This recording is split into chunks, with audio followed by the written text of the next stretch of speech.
እንግዲህ ያው ሕክምና ላይ ነበሩና ከዛ ውስጥ አንዱ ህይወቱ አልፏል። የጀመርኩት ይሆናል ብዬ ነው እንጂ እኔ እንደዚህ ደረጃም እንደሚያደርስ አላወቅኩም። ነገር የተፈጠረው በማለት ታስራ ነበረ ማለት ነው። ውድ ቤተሰብ ያው እኔም መጥቼ ይሄ ነው ብዬ ያልኳችሁ ነገር እና ለምን እኔ ስላየሁት ማለት ነው፣ ስቃዩን ስላየሁት እስር ቤት ያለው ስቃይ ብታይ ልክ እኔ በግድ ጎትቼ እንዳጠጣኋቸው እኔ እንዳደባደብኩ ነገር ተደርጎ ነው። ድንገት እኮ ነው። ሰላም ውድ ቤተሰብ እንዴት ናችሁ? ደህና ናችሁ ወይ? በሀገርም በውጭም ያላችሁት ወንድሞቼ እንዴት ናችሁ? ደህና ናችሁ ወይ? እግዚአብሔር ይመስገን እኔ ሰላም ነኝ። እንግዲህ ሰሞኑን ጠፍተናል። እኔ ያው ችግር ገጥሞ ነው የጠፋሁት። እንግዲህ አዩ እግዚአብሔር ይስጣት፣ ያው ከዛ ችግር አላቃኛለች እና ይሄደንሽ ደህና ነኝ እንግዲህ እግዚአብሔር ይመስገን። ሰላም ውድ ፋሚሊ እንዴት ናችሁ? ደህና ናችሁ ወይ? እኛ ደህና ነን እግዚአብሔር ይመስገን። እንግዲህ በጣም ጠፍተን ነበረ ለረጅም ጊዜ ማለት ይቻላል እና ያው እኛ በየቀኑ መምጣት ስለለመድን ኦልሬዲ ሳምንት ሆነናል ቪዲዮ ከለቀቅን ማለት ነው። እና እንግዲህ ያው እሱ ቪዲዮ ደግሞ የተሰራ ከሳምንት በፊት ምን ሊሆን ይችላል፣ ከ3 ቀን ከ4 ቀን በፊት ሊሆን ይችላል እና ያው የምንለቀው ቪዲዮ እና ያው ትንሽ ጠፍተናል። በእርግጥ እኔ ነበርኩኝ፣ እሷ ግን የሚገርማችሁ ነገር ከዚህም በፊት ያው የገጠማት ነገር ነበረ። ያው እንዳያችሁት መጠጥ ቤት ትሰራ ነበረ ማለት ትንሽዬ እንደ ሻይ ቡና ነገር ሰፈር ውስጥ አረቄ ምናምን ነገር ትሸጥ ነበረ እና እዛ ቤት ውስጥ ሰዎች ተጣልተው ነበረ።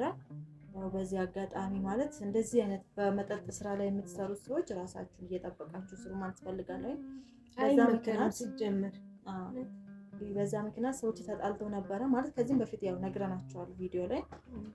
እንግዲህ ያው ሕክምና ላይ ነበሩ። ይሄ ማለት ከባድ ነው። እንግዲህ ያው ሕክምና ላይ ነበሩና ከዛ ውስጥ አንዱ ህይወቱ አልፏል። በዛ ምክንያት ያው ማለት ለማውራት ቢከብድም እንግዲህ እሷ ቤት ነበር ስትጠጣ የነበረውና መጠጡ በዛ ምክንያት ያው በወንጀል ተጠርጥራ ያው ይሄንን አንቺ ቤት ነው ይሄ ነገር የተፈጠረው በማለት ታስራ ነበረ ማለት ነው። ውድ ቤተሰብ ያው እኔም መጥቼ ይሄ ነው ብዬ ያልኳችሁ ነገር የለም። እኔም ዝም ነበር ያልኩኝ፣ ምንም አይነት ነገር መጥቼ አላልኩኝም። ማለት ያው የእሷን ህይወት ለማትረፍ ወይንም ደግሞ እዛ እስር ቤት እንዳትሰቃይ ነበረ ስሯሯጥ የነበረው። ለማንም ሰው አልተናገርኩም፣ እውነት ለመናገር ማንም አያውቅም። ማለት በዙሪያችን ካሉት እኔና ባሮክ ነን በቃ እዛ ስንመላለስ የነበረውና እንደ እግዚአብሔር መልካም ፍቃድ ሆኖ ደግሞ እንግዲህ ያው ተፈታ በዋስ ዛሬ እኔ ጋር መታለች ማለት ነው። የሚገርማችሁ ነገር ቤቱ ራሱ አስጠላኝ እያለች ነው፣ ወደዛ ልመለስ ነው እዚህ ነው መሆን እያለችኝ በጣም በቃ ማለት እንዴት ልበላችሁ፣ እያንዳንዱ ነገር ዋጋ አስከፍሎናል። እዛ ስንመላለስ እንሯሯጥ ነበረ። እንግዲህ የጠፋነው ውድ ቤተሰብ በዚህ ምክንያት ነው። በዚህ አጋጣሚ ማለት እኔ የእውነቴን ነው የምላቸው፣ የሞተውን ፈጣሪ ነፍሱን ይማረው። መጠጥ ቤት እንደዚህ ጠጥተው የምጣሉት ምን የሚሉት የእውነቴን ነው የምላቸው። ከመጠጣታችሁ በፊት ሻጭ መቼም ስራው ነው፣ ምንም ማድረግ አይችልም። ግን እኛ ሰዎች ስንባል ማለት አቅማችን የቻለውን ነገር ነው መጠጣት ያለብን ስንጠጣ ማለት ነው። ለምን የምናደርገውን ነገር ማናውቀው አለን። ጠጥተን በጣም ሰዎችን የምንጎዳ እንዲሁም ደግሞ አጸያፊ ቃላትን ተነጋግረን ከዛም በኋላ እስከ መደባደብ ብዙ ነገሮችን እስከ መደራረግ የምትደረጉ እህት ወንድሞች፣ የምትጠጡት አባቶችን ልትሆኑ ትችላላችሁ እና ከዚህ ነገር ራሳችሁን ቆጥቦ። መቼም አንድ ሰው ስራው ነው፣ እዛ ስራ ላይ ሲሰማራ ስራዬ ነው ብሎ ነው የሚሰራው። እንግዲህ ማለት እቺ ሰው ህይወቷን ለማሻሻል የቀን ገቢ ለማግኘት ብላ ነው እዛ ቦታ ላይ ስትሰራ የነበረው እና እንግዲህ እሷ ጋር ጠጥቶ እዛው ነበረ ጭቅጭቅ የገጠሙት። ከዛም በኋላ ከቤቷ ወደ ውጭ እንደወጡ ተደባደቡ። ትንሽ ጉዳት ደርሶ ሽምግልና ምናምን ነገር ላይ ነበሩ፣ ሕክምና ላይ ነበሩ። ከቆይታ በኋላ ነው ይሄ ነገር የተፈጠረው። ከዛም በኋላ እሷን ሄዱ ከቤቷ ያዟት።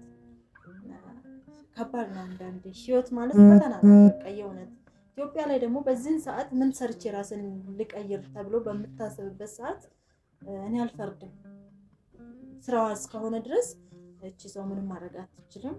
በቃ እንጃ በማን እንደምፈርደው አላውቅም። ግን እንኳን ፈጣሪ ረዳሽ እያላችኋት እንግዲህ ያው ቆይተዋን እንዴት እንደነበረ እስር ቤት ያስጠላነት ለመናገር ያየው ነው የሚያውቀው። ያው በጣም ከባድ ነው። እኔም ደግሞ ስራውን የጀመርኩት ይሆናል ብዬ ነው እንጂ እኔ እንደዚህ ደረጃም እንደሚያደርስ አላወቅኩኝም። ግን ይህንን ስራ ለመስራት ለሚያስብ ሰው እውነት በጣም መስዋዕትነት ያስከፍል። እጅግ በጣም በቃ በጣም የሚያስጠላ ስራ ታውቂያለሽ። እኔ እንግዲህ እኔ እንደዚህ ይሆናሉ ብዬ አይደለም ያንን ስራ እንትን ያልኩት፣ ግን ዞሮ ዞሮ ከኔ ላይ እንትን አላለም።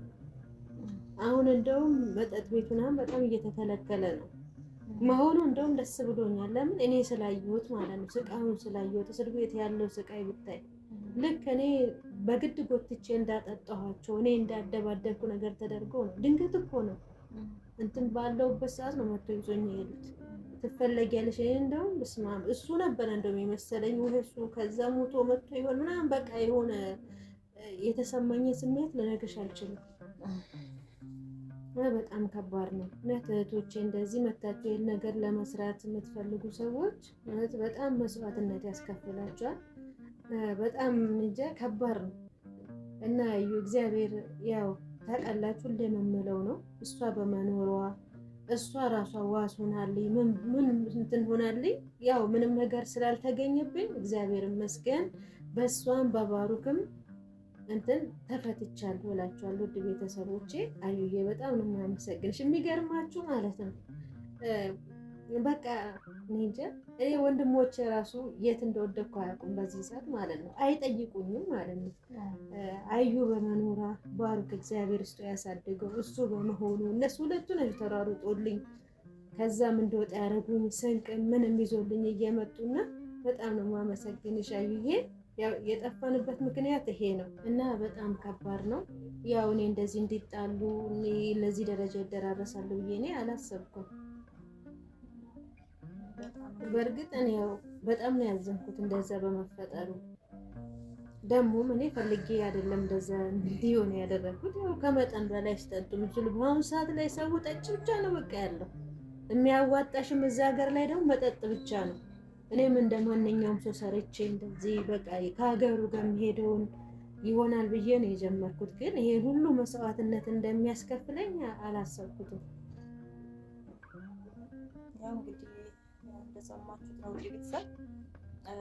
ማለት አንዳንዴ እንዴት ነው ለህይወታችን መቀየሪያ ይሆነናል፣ በቃ ህይወታችንን እናሻሽልበታለን የምንለው ነገር የህይወታችን ፍጻሜ ወይንም ደግሞ መጨረሻ ሊሆን ይችላል እና እግዚአብሔር ሁላችንም ያው ይጠብቀን። እንዲሁም ደግሞ ያው በዚህን ሰዓት ማለት ኢትዮጵያ ይሄንን ሰርቼ ልለወጥ የሚባልበት ቦታ ላይ አይደለም። ማለት ይሄንን ስንል ምናልባት ውጭ ያሉት እህት ወንድሞቻችን ምን ለማስተማር ነው ብሎ ሊሳቀቁ ይችላሉ ሀገራቸውን ለመግባት ምናምን። ግን እኔ የእውነት ግልጽ ነው የምናገረው፣ ምንም ነገር ካልያዛችሁ፣ በቂ ገንዘብ ካልያዛችሁ ወደ ሀገራችሁ እንዳትመለሱ። እግዚአብሔር ለምን ዛሬ 200 ምንም ነገር ነው የማይገዛ 200 ይዛችሁ ወጣችሁ ምንም ነገር ነው የማትገዙና በጣም ከባድ ሰዓት ላይ ነው ያለነው፣ እጅግ በጣም ማለት ነው። እና እሷ አንድም ነገር ትልቅ ነገር የምትከፍትበት ካፒታል ስለሌላት ነው ሰፈር ውስጥ በዚህ አይነት ስራ እንደዚህ አይነት ነገር የደረሰባት ማለት ነው። ትልቅ ገንዘብ ኖሯት ካፒታል ኖሯት ቢሆን ኖሮ ምናልባት የተሻለ ስራ ወጣ ብላ መስራት ትችል ነበረ። እኔ አሁንም ቢሆን ባላት ነገር ግቢ ውስጥ ውሃ አለ ምናምን ነገር እየቆፈረች ምን እያለች በቃ አትክልት ምናምን ነገር እየተከለች እንድትተዳደር እንጂ ወደዚህ ስራ እንድትመለስ አልመክራትም። ለማንም ሰው አልመክራትም። ሲጀመር ይሄንን የመጠጥ ስራ ማለት ነው ልስትሮ ብጠርግ ይሻለኛል። እውነት አየሁት እኮ ስቃዩ እዛ ያለው ብርዱ ምኑ በቃ ምንም ነገር በቃ ነፃነት አይገንትና የለም በቃ ስቃይ ነው እስር ቤት። እኔም በጣም በቃ ተሳቅቄ ነበር የእውነት በቃ ማለት ላይክ ለወንድሞችሽ እንኳን ልንገራቸው ስላት ምንም ላያረጉልኝ እንዳትናገር ያለችን ሜቢ እኔ ልረዳት ያልፈለኩ አይነት ስሜት ልሰማት ይችላል ብዬ ታውቁት እና እኔ ብቻዬን ነው ስሯሯጥ የነበረው። እግዚአብሔር ይመስገን ደግሞ ዛሬ ያው እዚህ ጋር አብረን መገኘታችን የልፋታችን ውጤት ነውና ደስ ብሎኛል።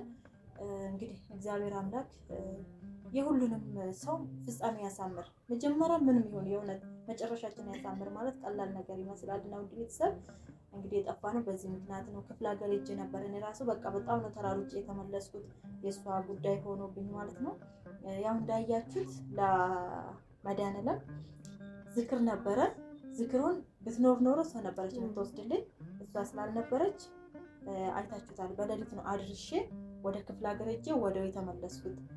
ክፍለ ሀገር እንኳን የቀረጽኩትን ቪዲዮ መልቀቅ አልቻልኩኝ። በቃ የእሷ ጉዳይ በጣም አምሮኝ ቢዚ ያደረገ ማለት ነው። ብቻ ያው ሰዎች ስንባል ደስታችን ላይ ብቻ አይደለም ተካፋይ እንዲሆኑ የምንጋብዘው፣ በሀዘናቸውም ሰዓት መገኘት አለብን እና እንግዲህ ያው የጠፋነው በዚህ ምክንያት ነው። ውድ ቤተሰብ በጣም ይቅርታ። ከዚህም በኋላ እንመጣለን። እግዚአብሔር አምላክ ኢትዮጵያ ሀገራችንን ሰላም ያድርግልን።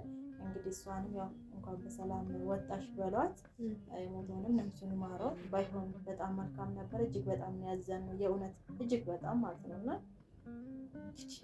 የሁሉንም ነገር ፈጣሪ ለምን እንደዚህ ይሄ ሁሉ ፈተና እንዳመጣ እሱ ራሱ ያውቃል። እንጃ አላውቅም።